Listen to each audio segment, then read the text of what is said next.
Shalom, Erev Tov. Esse vai ser o nosso recado de hoje, né?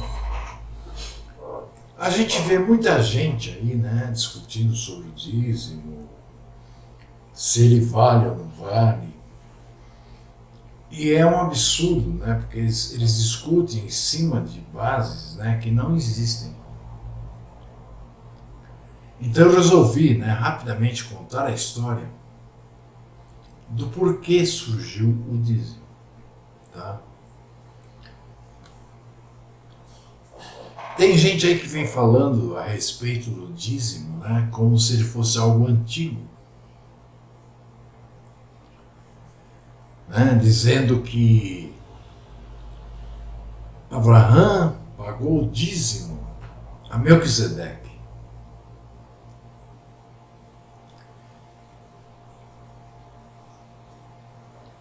Abraão simplesmente deu tudo que ele tinha sobrado para ele, porque ele não queria que Melquisedeque depois dissesse que Abraão tinha ficado rico por causa dele.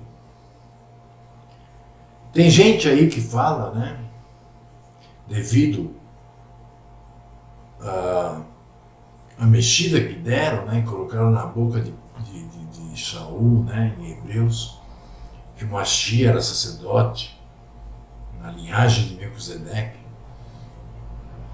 É um absurdo, né? Quer dizer, as pessoas são burras, né? Cegas.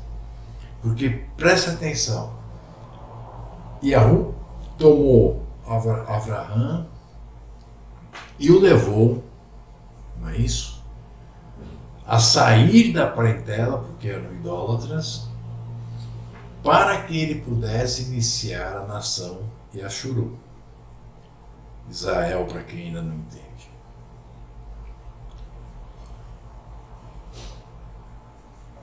Se Melquisedeque fosse sacerdote do Altíssimo, teria que ser sacerdote de Yahu. Vocês concordam? E se existisse na terra alguém que fosse sacerdote de Yahu, por que simplesmente Yahu não pegaria Abraão e mandaria para Salém? Porque se ele era o sacerdote do Altíssimo, ele também seria do povo. Mas não existia o povo. Sabe, eu chego a não crer na existência desse rei.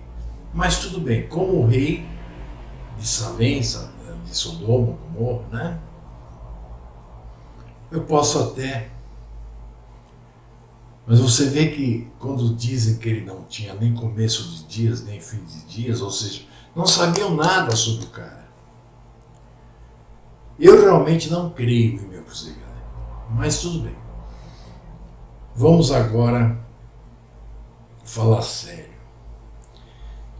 Quando foi retirado do Egito, aquela massa de gente que já nem sabia mais de que tribo era, né?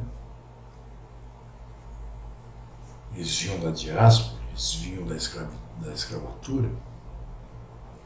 O pai ia formar ali um povo Kadosh. Um povo separado, um povo que mostrasse para todas as nações o que era o povo de Yahu e que tornasse conhecido Yahu como o único povo. Moshe subiu e voltou 40 dias depois com as tábuas, né? Com as 10 palavras que todo mundo chama de 10 mandamentos. Quando ele estava chegando lá no vale onde eles estavam acampados, eles estavam fazendo a maior festa, o maior bacanal. E se não bastasse, tinham pego todo o ouro que eles tinham e tinham feito um bezerro. E o estavam adorando como se fosse Yahu. Então Moshe pegou atirou e quebrou, esmigalhou as leis, matou muito daquele povo que estava ali, somente os que induziram o resto do povo àquilo. E então, a partir disso, o pai separou uma tribo, a de Levi, para que servisse de sacerdote. Mas antes disso, não existia uma tribo. Não que o pai tenha modificado seus planos, como nós sabemos, os planos já estão escritos, né, no plano de Yahu desde antes da criação, então tudo isso era para acontecer. Mas tinha que acontecer para ter os motivos. Então o que acontece? Essa tribo de Levi seria dedicada aos utensílios, à própria barraca do templo, do tabernáculo, e os parentes de Abraão, a descendência de Arão, seriam sacerdotes. Eles não teriam herança na terra que entrar e nem teriam as promessas, porque eles estariam mais próximos de algo. Mas para que eles pudessem viver, então foram instituídas leis sobre dízimos.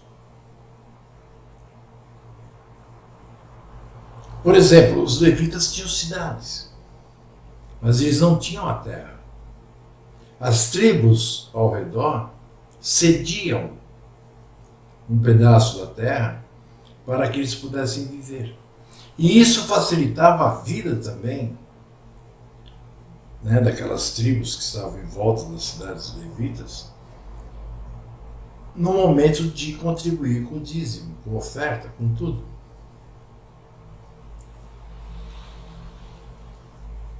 E observem que daquilo que era angariado pelas cidades levitas, os 10% melhor era encaminhado então para Jerusalém, onde tinha o templo. Então, esse é o motivo do dízimo. Essa coisa de dizer que o dízimo existe desde que o homem é homem, enfim, né, os pastores para ganhar dinheiro, eles... Isso tudo é papo furado.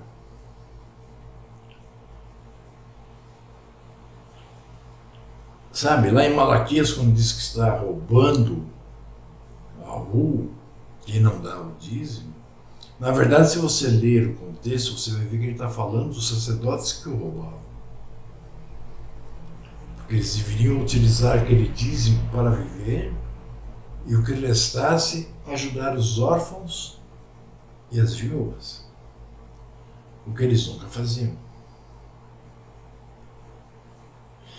Então, meus irmãos, o dízimo não existe desde o tempo que a maioria fala.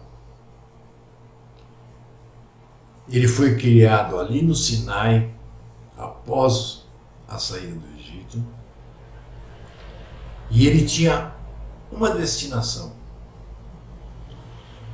os sacerdotes levitas, ou a tribo de Levi, o sustento dessa tribo. Vocês podem ver que no que vocês chamam de Novo Testamento, não se fala em dízimo. É claro que até o ano 70, até o pai ter destruído Jerusalém e o templo, por intermédio de Roma, as pessoas continuavam vindo ao templo, e claro que pagando dízimo, dando oferta no templo. Mas quando caiu o templo e acabou o sacerdócio levita, né? Ninguém mais fala em dízimo. Observe que os mesmos que falam em dízimo guardam o domingo. Domingo ainda é gregoriano. Os mesmos que falam em dízimo dizem que o Mashiach cumpriu toda a lei e nós não precisamos estar na lei. Mas quando trata-se do dízimo, nós temos que estar. Então preste muita atenção nisso, que você está sendo enganado.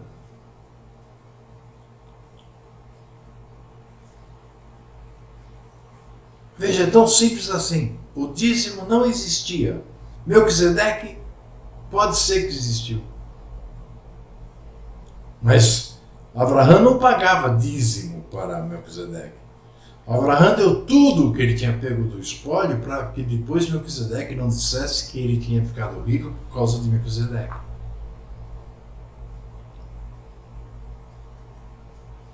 Entendem? Esse papo de sacerdócio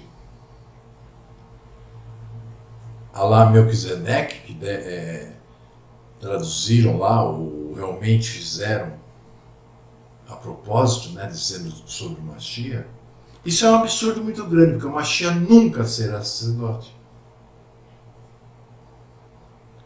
Porque o Mashiach não é da tribo de Levi, o Mashiach é da tribo de Judá, ou Judá.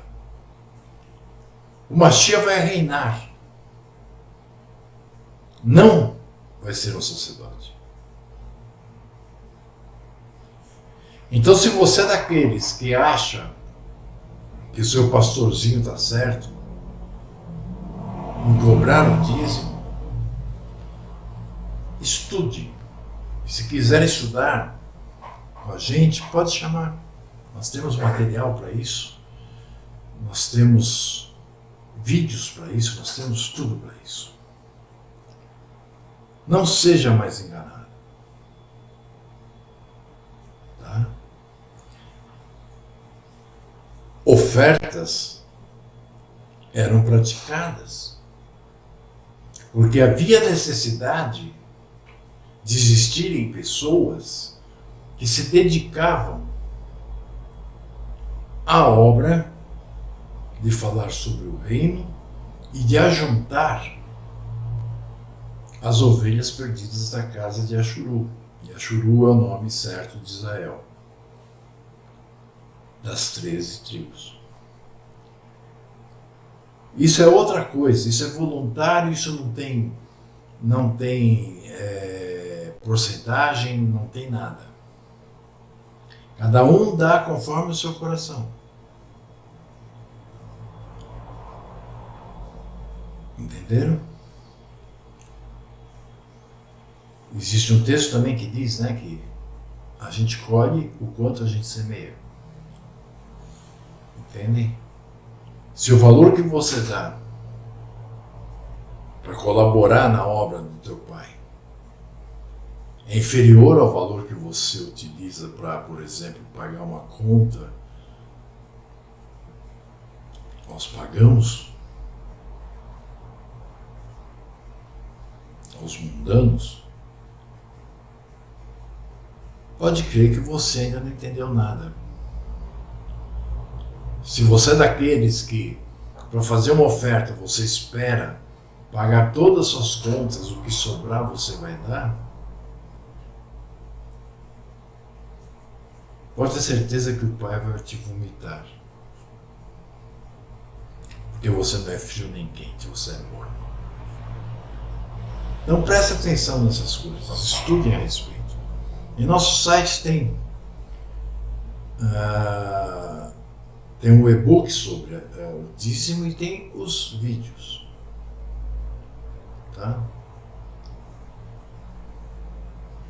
Aproveitem estudar o que tem no nosso site.